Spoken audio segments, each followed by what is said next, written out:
நிறைய பேரு பெருமை கொண்டு அலைகிறதுக்கு காரணம் என்ன தெரியுமா? தெனாவட்டா பேசுறதுக்கு காரணம் என்ன தெரியுமா? கோவப்படுறதுக்கு என்ன காரணம் தெரியுமா? நான் எங்க இருந்து வந்தேன்றத நிறைய பேர் மறந்துட்டாங்க. சவுல் ராஜ்யபாரம் நிலைக்கல, தாவீதுனுடைய ராஜ்யபாரம் நிலைச்சிருச்சு. சவுனுடைய ராஜ்யபாரம் நிலைக்காம இருக்கிறதுக்கு காரணம் என்ன அப்படின்னா, எந்த இடத்துல இருந்து வந்தா அப்படின்றத சவுல் மறந்துட்டான்.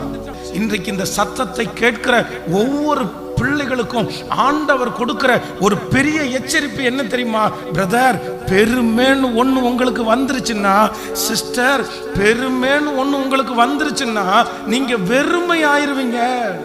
உங்க பேச்சுல தாழ்மை இருக்கணும், உங்க பார்வையில தாழ்மை இருக்கணும். சிலருக்கு சில ஆசீர்வாதங்கள் வந்ததுக்கு பிறகு பாத்தீங்கன்னா நிறைய பேரை கையிலேயே பிடிக்க முடியாது. நான் அப்படி, நான் இப்படி, நான் பண்ணினேன். ஆனா உன்னதமான ஒரு இடத்துல போய் உட்கார்ந்துட்டு தாவீது என்ன சொல்றான் தெரியுமா? எங்கள் தாழ்வில் நம்மை நினைத்தவரை துதியுங்கள், அவர் கிருபை என்றும் உள்ளது. உன்னதமான ராஜாவுடைய அங்கீகாரத்துல போய் இருக்கும்போது எந்த இடத்திலிருந்து நான் வந்தேன்றத அவன் மறக்கவே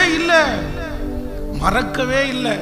இந்த சத்தத்தை கேட்டுக்கொண்டிருக்கிற யாரோ ஒருத்தர், பிரதர், நீங்க ஒருவேளை இன்னைக்கு ஒன்னும் இல்லாம போயிருக்கிறதுக்கு காரணம் உங்க பெருமையினாலதான் ஆண்டவர் அப்படி வச்சிருப்பாரு. நீங்க அதனாலதான் இழந்திருப்பீங்க. ஆனா உங்களுக்கு தெரியாம அப்படி பண்ணி இருக்கலாம்.